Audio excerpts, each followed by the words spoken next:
आप देख रहे हैं भारत एक्सप्रेस। मैं हूं आपके साथ स्वाति शुक्ला कुमार। बुलेटिन की शुरुआत करेंगे बड़ी खबर के साथ। देखिए, कैलाश मानसरोवर यात्रा फिर से शुरू होने वाली है।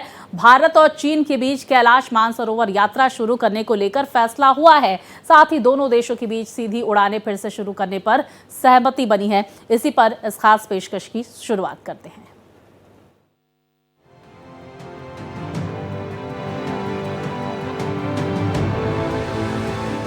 कैलाश मानसरोवर यात्रा जल्द फिर शुरू होगी। भारत और चीन के बीच कैलाश मानसरोवर यात्रा शुरू करने को लेकर अहम फैसला हुआ है। विदेश सचिव विक्रम मिस्री ने 26 और 27 जनवरी को बीजिंग का दौरा किया। इस दौरान मिस्री और चीनी विदेश मंत्री वांग यी के बीच मुलाकात हुई। दोनों पक्षों ने इसी साल गर्मियों में कैलाश मानसरोवर यात्रा फिर शुरू करने का फैसला किया है। संबंधित तंत्र मौजूदा समझौतों के अनुसार ऐसा करने के तौर तरीकों पर चर्चा करेगा। वहीं विदेश मंत्रालय ने दोनों देशों के बीच सीधी उड़ानें फिर से शुरू करने पर भी सहमति जताई है। साथ ही लोगों के बीच संपर्क को बढ़ावा देने और उसे सुविधाजनक बनाने पर भी सहमति जताई गई। दोनों पक्षों के संबंधित तकनीकी अधिकारी जल्द ही इस उद्देश्य के लिए एक रूपरेखा पर बैठक करेंगे और बातचीत करेंगे। बीजिंग में विदेश सचिव विक्रम मिस्री से चीनी विदेश मंत्री वांग यी ने मुलाकात के बाद कहा कि पिछले साल रूस के कजान में राष्ट्रपति शी जिनपिंग और प्रधानमंत्री नरेंद्र मोदी के बीच बैठक के बाद से दोनों देशों के बीच काफी सहमति बनी है। सभी स्तरों पर संबंधों में सुधार की प्रक्रिया में तेजी आई है। दोनों पक्षों को इस अवसर का लाभ उठाना चाहिए। बता दें कि भारत और चीन के बीच 2020 से ही रिश्ते तनावपूर्ण बने थे। उस साल जून में पूर्वी लद्दाख में वास्तविक नियंत्रण रेखा पर दोनों देशों के बीच सैन्य संघर्ष हुआ था, जिसमें दोनों पक्षों को नुकसान उठाना पड़ा था। Bureau report, Bharat express.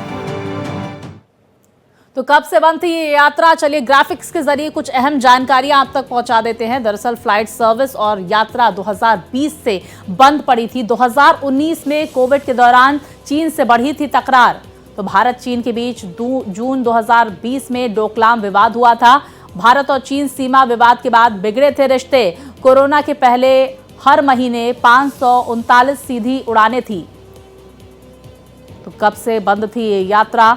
Graphics के जरिए अहम जानकारियां आप अपनी टीवी स्क्रीन पर देख सकते हैं। अब आगे क्या होगा ये भी चलिए ग्राफिक्स के जरिए आपको बता देते हैं। आगे क्या कुछ पॉसिबिलिटीज हैं। देखिए, डायरेक्ट फ्लाइट सर्विस पर दोनों देशों की टेक्निकल टीमें जल्द बातचीत करने वाली हैं। इसके साथ ही आपको बता दें, हाइड्रोलॉजिकल डेटा के आदान प्रदान को फिर से शुरू करने पर बैठक होगी, चर्चा होगी। साथ ही सीमा पार नदियों पर सहयोग बढ़ाने पर होगी एक्सपर्ट लेवल की मीटिंग। तो कजान में पड़ी समझौते की नींव। जी हां, 23 अक्टूबर 2024 को हुई अहम मुलाकात। कजान में पीएम मोदी और चीनी राष्ट्रपति शी जिनपिंग की यह मुलाकात हुई, जिसके बाद रूपरेखा दोनों देशों के बीच तैयार हुई इस मनमुटाव को दूर करने को लेकर। साथ ही दोनों देशों ने आपसी संबंधों की स्थिति पर इस मुलाकात के दौरान चर्चा की। प्रधानमंत्री नरेंद्र मोदी ने चीनी राष्ट्रपति के साथ लगभग 1 घंटे तक चर्चा की। वहीं देखिए, दोनों देशों ने आपसी संबंधों की स्थिति पर चर्चा की। इसी के साथ ही संबंधों को बेहतर बनाने के लिए कुछ कदम उठाने पर सहमति भी जताई गई। साथ ही विवादित इलाके डेमचोक और देपसांग से दोनों देशों की सेनाओं के हटने पर फैसला भी हुआ। इसके बाद कैलाश मानसरोवर यात्रा और फ्लाइट सर्विस शुरू करने के फैसले पर सहमति बनी। तो कजान ब्रिक्स समिट के दौरान ये रूपरेखा तैयार की गई। ड्रैगन ने तोड़े 2 समझौते, ये भी जानकारी आपको बता दें। दरअसल कैलाश मानसरोवर यात्रा के लिए भारत और चीन के बीच 2 समझौते हुए थे। पहला समझौता था 20 मई 2013 को ये समझौता हुआ था। तो लिपुलेख दर्रा मार्ग से होकर कैलाश मानसरोवर जाने के लिए समझौता हुआ था। तो पहला ये समझौता। दूसरा समझौता भी आपको बता देते हैं, 18 सितंबर 2014 को यह समझौता हुआ था। नाथुला के जरिए कैलाश मानसरोवर जाने वाले रास्ते को लेकर समझौता हुआ था। तो हर 5 साल बाद समझौते की सीमा बढ़ाने पर भी सहमति इस दौरान हुई थी। ये महत्वपूर्ण समझौते, ये 2 महत्वपूर्ण समझौते जो ड्रैगन यानी कि चीन ने तोड़े थे।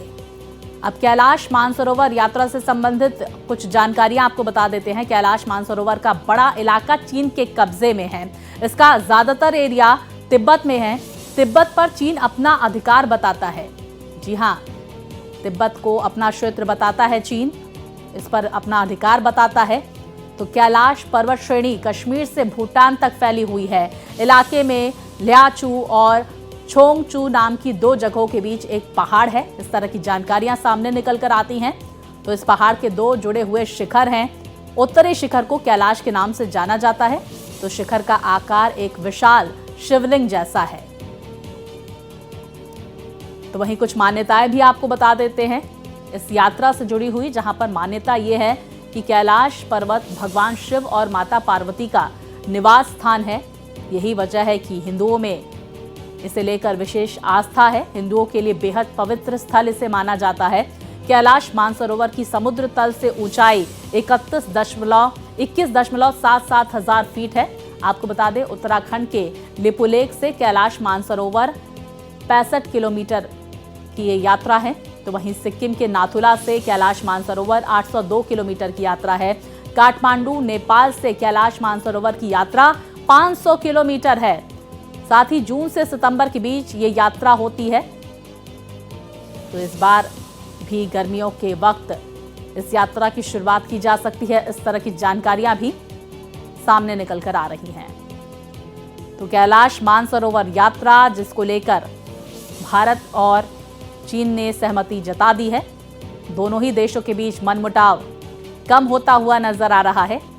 और इसकी शुरुआत हुई प्रधानमंत्री नरेंद्र मोदी जब ब्रिक्स समिट के दौरान रूस के कजान में चीनी राष्ट्रपति शी जिनपिंग से मिले।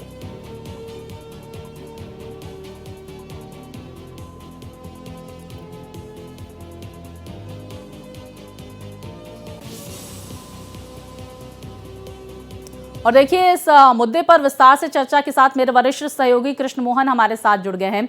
कृष्ण मोहन, आपसे समझने की कोशिश करूंगी। देखिए, एक रूपरेखा तैयार हो चुकी थी जब प्रधानमंत्री की मुलाकात 5 साल बाद चीन के राष्ट्रपति शी जिनपिंग से रूस के कजान में ब्रिक्स समिट के दौरान हुई। एक बड़ा श्रेय उनको भी जाता है। आखिरकार चीन जो है वो घुटनों पर आ गया है और एक बार फिर से कैलाश मानसरोवर यात्रा की शुरुआत होगी। कूटनीतिक सफलता है, उसके पीछे मुख्य वजह यह है कि भारत के करीब 140 करोड़ जनता ने लगातार नरेंद्र मोदी को जीत का सेहरा पहनाया। उससे ये पता चलता है कि यहाँ की जो डेमोक्रेसी है वो एक नेता में विश्वास करके भारत को आगे बढ़ाना चाहता है जी। तो इसका सबसे बड़ा असर ये गया कि जो डेवलप्ड कंट्री हैं उनको ये लगा कि जो डेवलपिंग नेशन है वो डेवलप्ड कंट्री से कहीं कम नहीं है, क्योंकि अगर वहाँ पे स्थायित्व है तो हमारे यहाँ भी स्थायित्व है। और जिस तरीके से पैंगोंग में, डेप्सोंग में, और जिस तरीके से हमारी सेना ने उनको मुंहतोड़ जवाब दिया और उनको पीछे हटना पड़ा, तो उसके बाद चीन को ये लग गया कि भारत अब वो 1965 का भारत नहीं है, जिस समय एक तरफा युद्ध विराम हुआ था और हमें उन्होंने बहुत परेशान किया था। अब उनको दूसरी बात यह कि जिस तरीके से अमेरिका भारत का ध्रुवीकरण है, अमेरिका और भारत के मामले में जब बात होती है तो भारत को लेकर रूस जो है वो न्यूट्रल हो जाता है।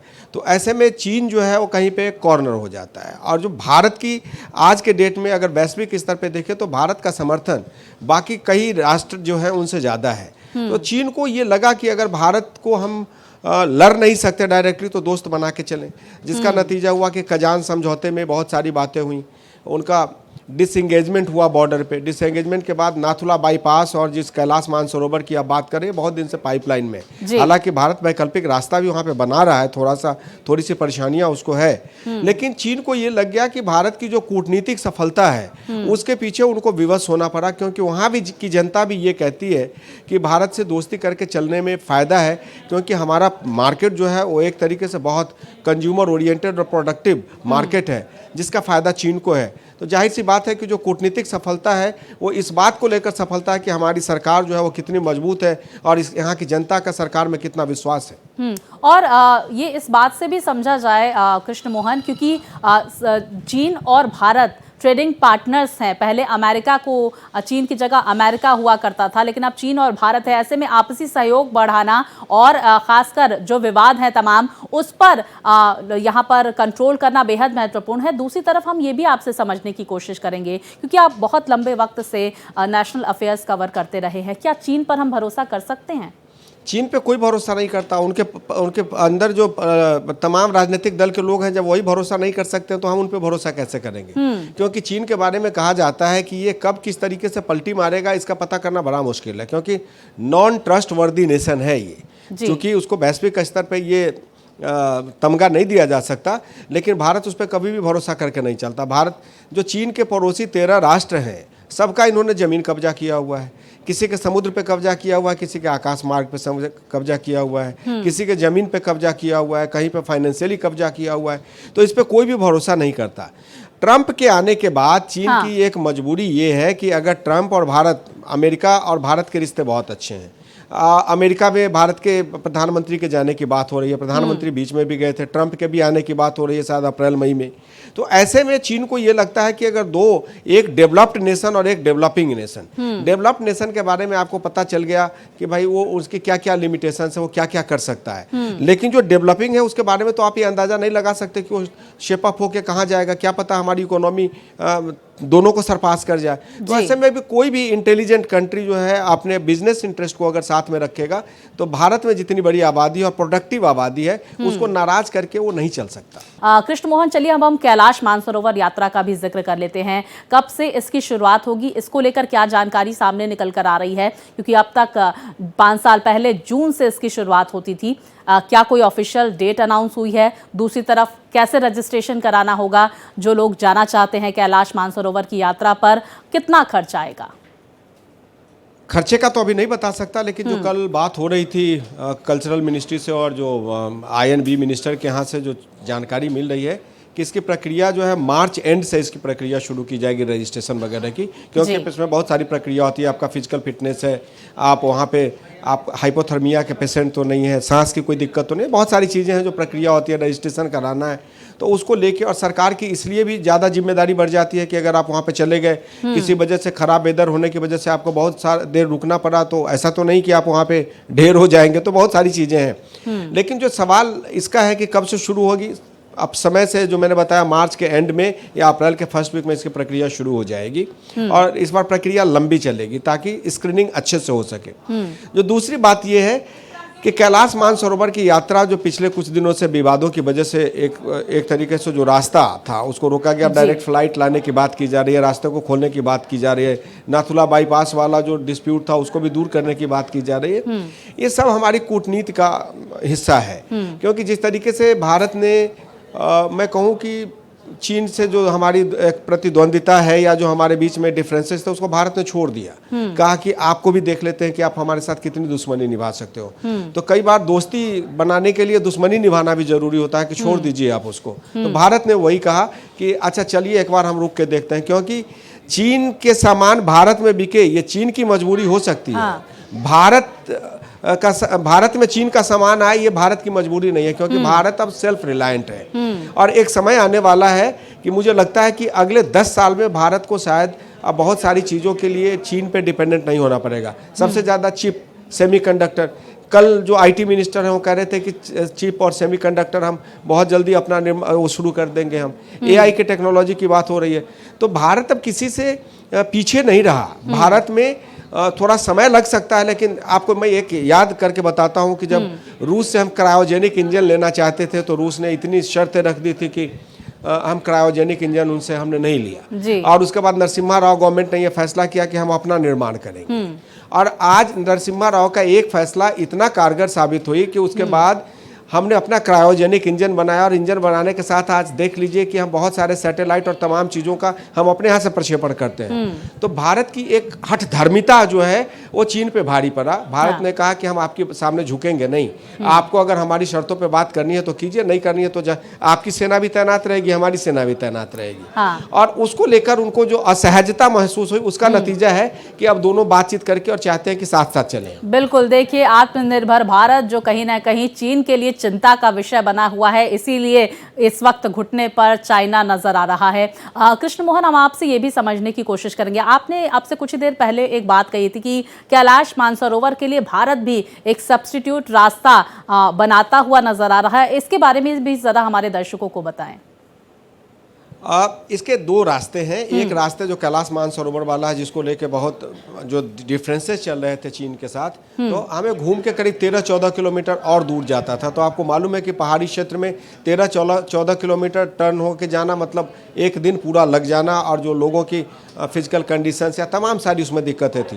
तो कुछ ऐसे रास्ते बनाने की, उत्तराखंड में ही बनाने की बात की जा रही है, उत्तराखंड से ही बनाने की बात की जा रही है, जिससे हमारा अपना एक रास्ता बनेगा, और रास्ता बनने के बाद हम वहाँ पे जा सकते हैं। उस पर मेरे हिसाब से काम शुरू हो गया है, और काफ़ी काम शुरू हो गया, और मुझे लगता है कि अगले 3-4 साल में वो रास्ता बन के तैयार हो जाएगा। उसके बाद जो कैलाश मानसरोवर को लेकर जो बार बार परेशानियां होती है कि चीन का मन किया तो जाने देंगे, नहीं मन किया तो नहीं जाने देंगे, जो थोड़ा सा हिस्सा है उसके रिलायंट को हम दूर करने की स्थिति में आ जाएंगे। और शायद चीन ने इसलिए भांप लिया कि बेहतर है कि अंगूर खट्टे हैं, वो कहने से बेहतर है कि अंगूर को मीठा अभी से खा लिया जाए। और एक और महत्वपूर्ण बात कृष्ण मोहन आपसे समझने की कोशिश करूंगी, इस वक्त चीन और पाकिस्तान के रिश्ते कैसे हैं? क्या ये वजह है कि दोनों के रिश्ते में तल्खी देखने को मिल रही है, जो दोस्ती थी उसमें थोड़ी खटास देखने को मिल रही है? यही वजह, ये भी एक वजह हो सकती है कि जो चाइना ने अब भारत का रुख कर लिया है, हालांकि अमेरिका भी एक बड़ी वजह जिस बात का आप जिक्र कर रहे थे। देखिए, चीन थर्ड अंपायर के काम कर रहा था। आप पूरे विश्व की अगर बात करें तो पाकिस्तान जो है 11वें नंबर का बल्लेबाज है, जिससे आप यही उम्मीद कर सकते हैं कि पहली गेंद पे भी आउट हो सकता है कि बिना बल्ला उठाए ही आउट हो जाए। तो अब पाकिस्तान की कोई ताकत रही नहीं। पाकिस्तान के पास अगर कुछ है तो सिर्फ आतंकवाद है। उनकी अपनी जो आर्थिक स्थिति है वो डमाडोल है, बिजली है नहीं, पानी के लिए उनको दूसरे पे डिपेंडेंट रहना पड़ रहा है। उनके अपने नेचुरल रिसोर्सेज जो है वो करप्शन और नॉन प्रोडक्टिविटी के चलते जो है वो शून्य पे आ गया है। तो आखिर उनको अमेरिका या चीन या भारत कब तक उनको पैसा देता रहेगा, और पैसा किस लिए दे कि आप दूसरे देशों में जाके आतंकवाद फैलाइए। तो चीन भी अब इस बात को समझ गया है कि पाकिस्तान को मदद करके भारत से नहीं जीता जा सकता, क्योंकि अगर चीन कभी भारत से जीतना चाहेगा तो 1-on-1 फाइट होगी, युद्ध होगा, उसके बाद ही आप भारत को कुछ कर सकते हैं। ये नहीं हो सकता कि पाकिस्तान के थ्रू हम भारत पे हमला कराएंगे और भारत से जीत जाएंगे। भारत उससे बहुत आगे निकल चुका है। और अब आपने देखा होगा कि पिछले 10 साल पहले हमेशा पाकिस्तान की चर्चा होती थी। अब तो हमारे विदेश मंत्री भी जाके कह देते हैं कि पाकिस्तान से व्यापार पे कोई बातचीत ही नहीं हुई। तो अब पाकिस्तान का स्टेटस जो है वो आप समझ लीजिए कि अब विदेश मंत्री तक आ गया है। अब कुछ दिन के बाद वो मिनिस्टर ऑफ स्टेट तक के लेवल पे आ जाएगा, और उसके बाद उनसे ज्वाइंट सेक्रेटरी बात किया करेगा। तो स्थिति यह है कि हमारे प्राइम मिनिस्टर ने पाकिस्तान के बारे में चर्चा करना ही बंद कर दिया। तो ये भी एक स्ट्रेटजी है कि हम तुम्हारी चर्चा ही नहीं करेंगे। और दरअसल किसी भी पटल पे पाकिस्तान की चर्चा अब नहीं होती, क्योंकि पाकिस्तान में अब कोई ताकत नहीं बची। और एक और महत्वपूर्ण बात कृष्ण मोहन, क्योंकि हमने देखा ब्रिक्स देशों की जब मीटिंग हुई थी उस दौरान ब्रिक्स करेंसी पर भी चर्चा हुई थी। मैंने आपसे उस दौरान भी वो सवाल पूछा था कि अमेरिकी डॉलर अगर कमज़ोर होता है, जाहिर तौर पर इसका असर डोनाल्ड ट्रंप पर देखने को मिला। डोनाल्ड ट्रंप ने सीधे कह दिया कि अगर इस तरह की करेंसी के बारे में कोई सोचता भी है तो हम उस पर 100% टैरिफ लगाएंगे। क्या ये भी एक वजह है कि चीन अब भारत की तरफ और भी ज़्यादा मोल्ड होके नजर आ रहा है, मोल्ड होते हुए? देखिए, ट्रंप और चीन के रिश्ते बहुत अच्छे नहीं है, हर कोई जानता है, और भारत और ट्रंप के रिश्ते बहुत अच्छे हैं। तो जाहिर सी बात है कि एक और एक 11 दुश्मन पैदा करने से अच्छा है कि एक को दोस्त बना लो, तो दोनों दुश्मन शांत हो जाएंगे। तो ट्रंप से लड़ने की स्थिति में चीन नहीं है, और भारत जो है उस स्थिति में नहीं है कि चीन से जाकर डायरेक्ट हमला करे, लेकिन उस स्थिति में भी नहीं है कि चीन अगर हम पे किसी भी तरीके से राजनीतिक, कूटनैतिक या सैनिक हमला करे तो हमसे पार पाएगा, ऐसी भी कोई स्थिति नहीं है। और जो सबसे बड़ी बात जो फॉरेन मीडिया में या जो वहाँ पे एक्सटर्नल अफेयर की मीटिंग में जो बात होती है, जो जितना मैं समझ पाया हूँ कि कोई भी विकासशील राष्ट्र जो सही मायने में अपने देश को विकसित बनाना चाहता है वो किसी से युद्ध करना नहीं चाहता, और चीन अमेरिका से युद्ध नहीं कर सकता।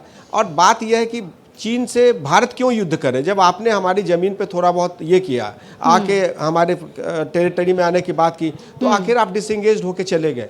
तो ऐसे में जो करेंसी वाला आपने सवाल उठाया, ब्रिक्स की करेंसी का बात हुआ, ये चर्चा में जरूर है, लेकिन ऐसा लगता नहीं है कि आप डॉलर को इग्नोर कर देंगे, और डॉलर को इग्नोर कर देंगे तो ट्रंप मान जाएंगे, क्योंकि ट्रंप के बारे में कहा जाता है कि he is a man of his own will. तो उसके बाद वो ऐसे टैक्स इम्पोज करेंगे कि बहुत सारे लोगों के लिए तबाही की स्थिति आ जाएगी। बिल्कुल, तो बहुत शुक्रिया कृष्ण मोहन, आपने बहुत महत्वपूर्ण जानकारियां इस विषय पर हमारे दर्शकों को दी है, मुझे दी है। इसी के साथ ही इस बुलेटिन में फिलहाल इतना ही। खबरें लगातार जारी है, आप देखते रहिए भारत एक्सप्रेस।